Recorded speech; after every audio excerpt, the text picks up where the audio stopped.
waliingia mpaka wakatisha watanisafirisha, mnakumbuka? Wakatisha watanisafirisha one way, mnakumbuka? Tena ni deputy president wa Kenya mzima anakuja hapa Mwatate, alafu anatisha kijana yenu Mwashaku.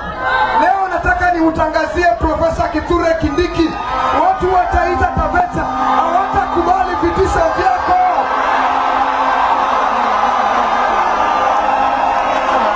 Leo Harambee! Hebu niwaulize nyinyi watu wa Voi, nyinyi mko na pesa mfukoni? Mko na kazi? Si rais alikuja hapa akaahidi 40% ya ajira zote za KWS hapa Sako zitaandikwa watu wa Taita Taveta. Kuna mtu alipata hizo kazi? Kuna mtu alipata hizo kazi? Ni uongo si uongo? Alikuja hapa rais mwenyewe akasema tutakunywa maji ya mzima. Wakasema nyinyi mtakunywa maji kabla yaende Mombasa. Nyinyi mzima tu, ile pipeline ya pili imewafikia nyinyi? Imewafikia nyinyi? Leo hii watu wa Voi, wageni wetu, hawa watu wametaabika na maji sana. Hawa watu wa Voi hata maji ya kunywa hakuna, maji ya kuoga hakuna. Alafu tuko na serikali ambayo inakuja hapa Taita Taveta, badala ituulize what are our priorities, inafanya nini? Inaanza kujenga reli. Hatukatai reli, lakini nyinyi mkiulizwa mwataka maji ama reli? Mwataka maji ama reli? Mwataka maji ama reli?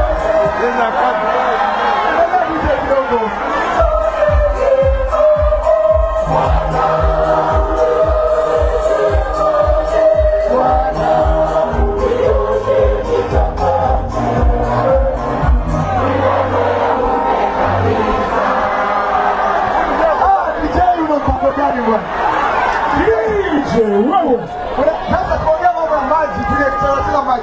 Sasa kama mngeulizwa nyinyi, kama mngeulizwa, sawa, kwa vijana wetu na sisi sote tunapenda viwanja, ni kweli si kweli? Tunapenda stadium, hatupendi? Lakini ukiulizwa wale wangekuja hapa Voi, waulize watu wa Voi, tujenge stadium ama tuteke madawa hospitali, mngechagua gani? Sasa hatukatai nyumba za affordable housing, tunazitaka sana, lakini wangekuja hapa Voi, waulize watu wa Voi, changamoto zenu ni nini? Waulize hapa Voi, ni nini inawasumbua? Mngeulizwa hii pesa ya affordable housing 1.something billion ingegawanywa watoto wasome bure, mngechagua lipi? Mngechagua lipi? Hatukatai hata soko. Soko ni mradi mzuri, tena mzuri sana, tunafurahia sana. Lakini nyinyi watu wa Voi, mtapewa soko ndio mrudishe Kasongo? Hii si ni haki yetu? Ama kujengewa soko tumeombwa? Mnanunuliwa na soko? Wapi nione wanja. Namaliza, nikaribishe vinara. Hebu niwaulize, nasikia kuna watu wanakuja hapa wanawatishatisha, wanaambia kama hamtaingia kwa serikali nyinyi hamtapata maendeleo. Umesikia hiyo story? Unasikia vile wananitisha kule ndani? Ati kama mara sijui kama sitaingia serikali, ile barabara yangu nilianzisha na Uhuru Kenyatta, ile ya Mtomogoni hawatamaliza. Hebu niwaulize nyinyi, ukiulizwa leo ujengewe barabara ama mtoto wako ya abducted, ujengewe barabara na mtoto wako ya abducted, sio barabara ikae? Yaani barabara na maisha ya mtoto ni gani ya maana? Sasa sisi tunasema hivi kwa linda mwananchi, tunalinda mwananchi. Cha kwanza kile tunalinda, na vinara wako hapa, tunalinda maisha ya watoto wa Kenya. Tunalinda maisha ya watoto wa Kenya. Hatutaki wazazi walilie watoto wao, hatutaki abduction ndani ya nchi hii.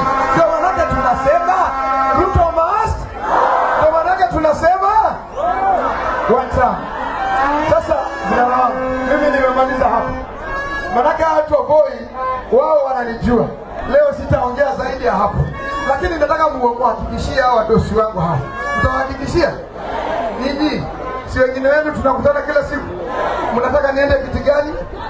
Mnataka nisimame kiti gani? Mnataka kiti gani? Hebu nione mikono ya gavana Maseko hapa.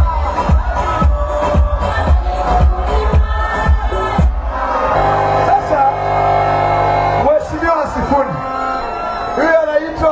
uchumi wa Kenya Sifuni, Mheshimiwa Agri Orengo, James Agri Orengo, Mheshimiwa Babu Owino, waheshimiwa wote walioko hapa, hebu niwaambie hawa watu wa Voi they will not be bought. Ama kuna mtu ananunuliwa hapa? Mliona Olkalau? Si tufanye Olkalau ingine Taita Taveta, watuletee gas lakini bado tupige at home. Watuletee nini ingine? Kwanza hebu niwatangazie watu wa UDA. Watu wa UDA wasikie vizuri. Sasa tuna deni na hii serikali. Tuna deni na hii. Ikifika Disemba hatujaona mattresses zetu. Sikuna mattress ipelekwa kule. Hatujaona viatu. Hatujaona gas za kupatiwa. Watu wa bodaboda Olkalau, kila mtu wa bodaboda alikuwa anatengeza 6,000 a day. Hapa wakija kwetu wanatupatia shilingi 500. Tuko na deni na hii serikali. Tunayo ama hatuna? Tunataka right yetu watuletee hapa Taita Taveta. Mwaka ujao 2027. Mimi Danson Mwashaka, munipe nafasi niwe gavana. Munipe nafasi niwe gavana wenu. Munipe nafasi niwe gavana wenu. Munipe nafasi niwe gavana wenu. Ukinipa nafasi, wacha niwahakikishie nikimaliza. Hapa Voi kuna changamoto nyingi. Nimetaja zile kubwa kubwa. Lakini najua hata hapa stage kuna shida. Sasa hivi hapa stage watoto wetu wale wanasoma nje, walikuwa wanashukishwa na mabasi hapa usiku. Alafu wanakaa vibandani hapa, mimi mwenyewe nikiwa mmoja wao, alafu asubuhi wanaenda makwao. Si ni kweli? Siku hizi wanaachwa pale highway. Hiyo maneno inawafurahisha? Bus park inatolewa hapa, inajengwa shughuli kule karibu Ikanda. Hiyo mambo inawafurahisha? Sasa kuna mambo yanafanyika hapa. Najua hata watu wa soko wanaumia. Hapa kuna changamoto nyingi, lakini nitapanga mkutano wangu. Nije sasa tuambiane yale mambo tutabadilisha ndani ya hii county. Manake mambo hayaendi vizuri. Na ndio manake ninasema tukipiga one term kule juu, hata hapa county tunapiga. Hebu nisikie one term ya hapa county, one term ya county. One term ya county, asanteni sana. Sasa nachukua hii nafasi kumkaribisha party leader